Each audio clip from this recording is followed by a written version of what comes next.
Ce jeune garçon est incroyablement courageux. Un rhinocéros mécanique géant sème la terreur dans la ville. Mais notre petit héros n'hésite pas une seconde.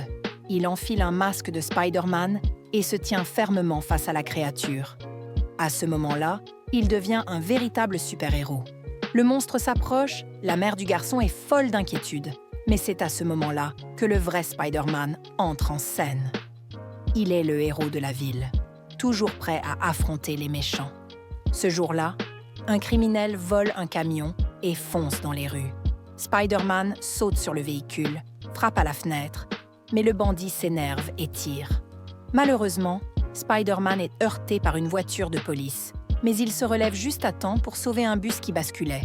Ensuite, avec ses mouvements agiles, il esquive les balles. Mais c'est là que le méchant Electro entre en jeu. Max, un homme timide et ignoré de tous, est fasciné par Spider-Man qui l'a encouragé. Max devient un grand fan de Spider-Man et travaille encore plus dur. Mais un jour, tout bascule. À son anniversaire, son patron le force à rester tard au travail et un accident se produit. Il est électrocuté par des anguilles mutantes. Résultat, il se transforme en Electro, un être capable de contrôler l'électricité.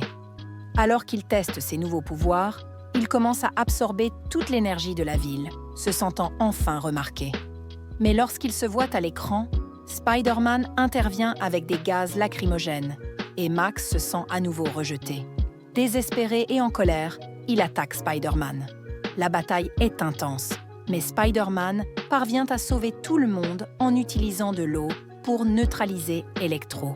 Pendant ce temps, Peter, alias Spider-Man, est approché par son ami Harry, qui souffre d'une maladie rare. Il pense que le sang de Spider-Man pourrait le guérir, mais Peter refuse, de peur d'aggraver la situation. Harry, rempli de ressentiment, libère Electro et s'allie avec lui contre Spider-Man. Dans un dernier affrontement, Peter réussit à stopper Electro avec l'aide de Gwen.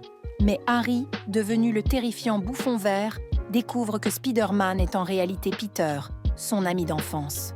Fou de rage, il s'en prend à Gwen pour faire souffrir Peter. Malgré tous les efforts de Spider-Man, Gwen tombe. Et dans une course contre la montre, Peter tente de la sauver avec sa toile. Malheureusement, il arrive trop tard.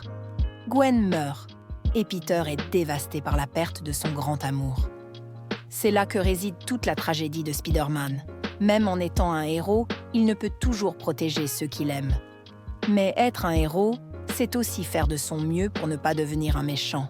Et ça, c'est la plus grande leçon de Spider-Man.